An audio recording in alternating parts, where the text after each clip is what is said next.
Welcome to JH. Today, I will demonstrate how to locate Instagram posts you have previously liked but are currently unable to find. I will guide you through the simple process of finding them quickly. Start by navigating to your profile page. Once there, tap the three horizontal lines located in the upper right-hand corner.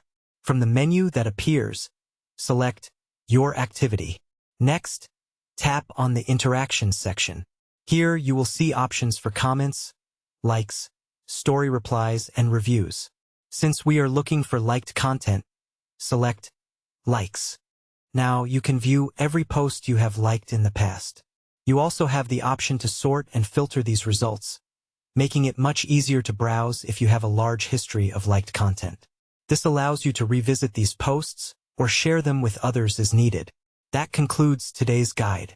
If this was helpful, please subscribe, like the video, and leave a comment below about what you would like to see next. See you in the next one.